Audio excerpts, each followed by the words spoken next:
Hello, everybody. Right now it's storming really bad right now. I was having a, it was actually, I was having what's it called? Tornado watch, like a severe tornado watch. So thankfully that passed. At least that's what I think. I'm not 100% sure. Let me check now. Yeah, now it's just flash flood warning. Anyways, it's not important. I don't think I'm gonna die. There's no tornadoes or anything. I've never actually seen a tornado in person. I'm kind of in a area where there's not that much flat ground. I apologize for this beard also. It's not very good. Um, it doesn't grow all the way to here. It's getting there though. Um, oh, it's so bad. I need to shave, but I need to grow it out, see what it looks like. And it's November, right? I think it's November. Yeah, no shave November. I don't know if you can hear the rain. It's raining really bad right now. So yeah, I'm just not gonna shave for a while. Not sure when I'm gonna cut it or shave it. Usually I get really bored with it, and then I end up shaving it. But then I look like I'm 12 years old when I shave. So anyways, as you can tell by the title, this video is about tactile hallucinations. I was gonna do auditory, but I didn't really feel like I didn't want to do auditory. I've talked about voices quite a lot. My last video, I've talked about hallucinations quite a lot, and so I'm gonna switch it up a little bit. I will be doing auditory though, auditory hallucinations, whenever or it'll probably be next video. But tactile hallucinations is a very interesting topic. It's just an interesting thing, having tactile hallucinations. It's a little bit odd. But all hallucinations are odd, obviously. If you have hallucinations, it's not normal. It's not normal to have. Sorry, by the way, I'm dry hitting this because I just put in a new coil. I think you might be able to hear the thunder. It was really bad. I was laying in bed like maybe like 10 minutes ago, and it was like one of the loudest thunders I've ever heard. So yeah, let's get into the. By the way, I am feeling a little bit better. I still sleep a lot. I'm still always kind of exhausted. Um, I don't know what's wrong. I might need to lower my dosage of my medication, Seroquel. I really don't know why it's making me so tired all the time. It's bad, but it's still a good medication. It's lowering my symptoms quite a lot, but I still don't feel myself. My mom even said, she came in here earlier while I was laying down. She was like, "I'm worried about you," and I'm like, there's nothing to worry about. If you were on 400 milligrams of Seroquel, you would understand. And she was like, "Yeah, most likely." So, still, I'm doing a little bit better than I was last video. So yeah. Anyways, I've been just rambling for the past 3 minutes. So tactile hallucinations. I haven't had a large amount of tactile hallucinations. Nowhere near the amount as voices and visual hallucinations. I have dealt with tactile hallucinations before. I would probably say up to 10 to 15, maybe 20 times. I'll say 15 to 20 times in my lifetime, with what I can remember. And they're not all just different ones. That's about 15 to 20, and they're about concurrent. They're about usually the same. The most recent and the most, like the one that happens the most is when I feel a hand grab onto me.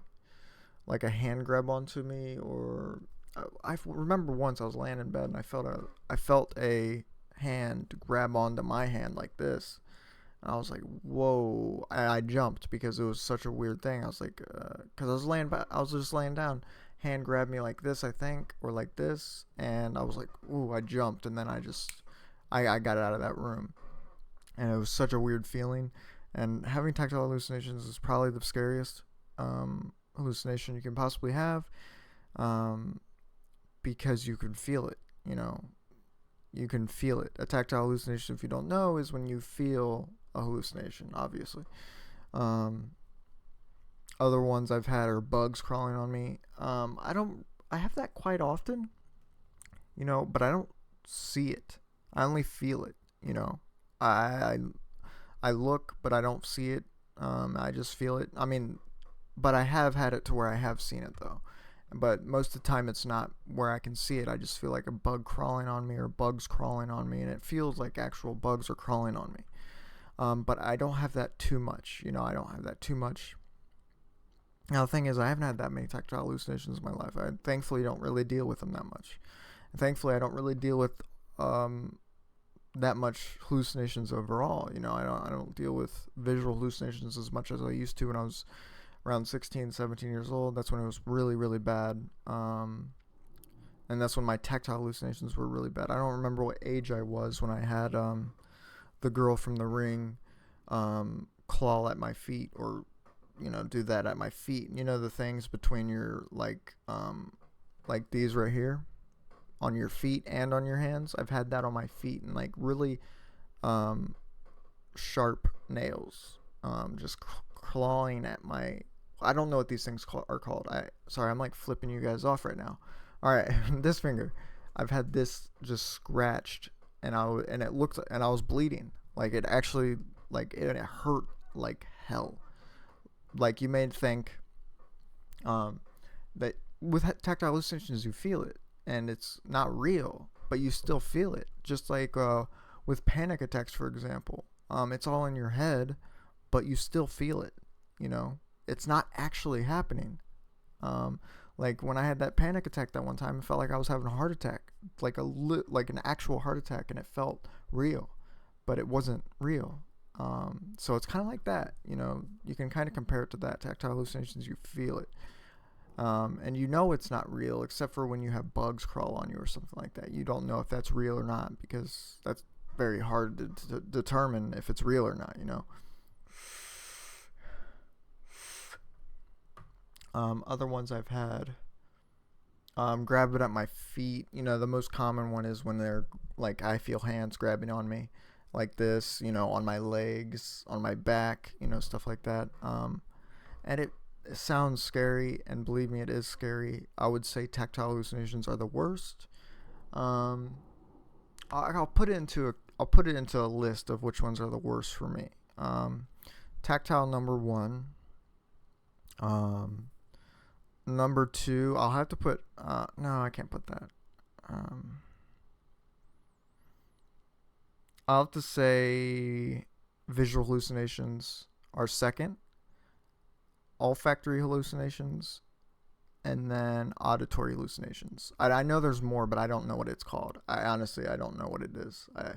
So those four: visual. I mean, not visual, tactile, um, visual, olfactory, and then auditory. Auditory is not that bad for me, except for when they are scary and I wake up in the middle of the night screaming like that. So I'm not screaming, like hearing screaming. Um, so what other tactile hallucinations have I had? Um,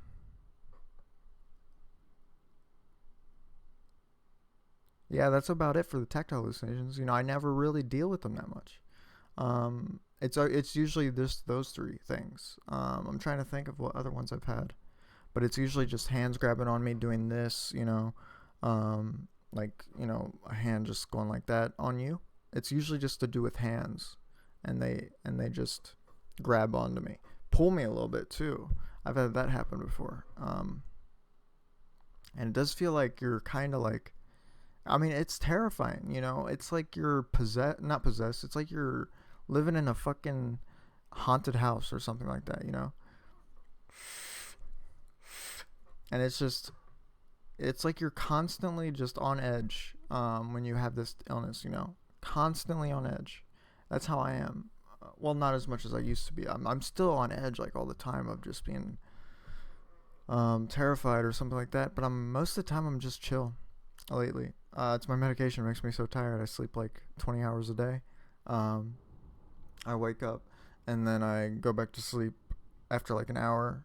Then I wake up and then I go back to sleep. But I try not to do that because with my medication is you have what is it?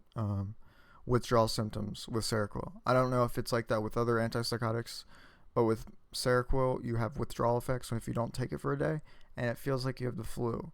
Um, I don't know how many people deal with that, but it's one of the worst feelings ever is when you feel like you have the flu because you didn't take your medication. You know, that's what it feels like. I'm extremely dizzy. I can't eat anything, stuff like that. So yeah. So there's not that much to talk about with tactile hallucinations. Tactile is definitely the scariest. I'll tell you that. I can't think of anything else I've had. You know, I haven't dealt with that many. Um, yeah. So yeah, that's about it for this video then.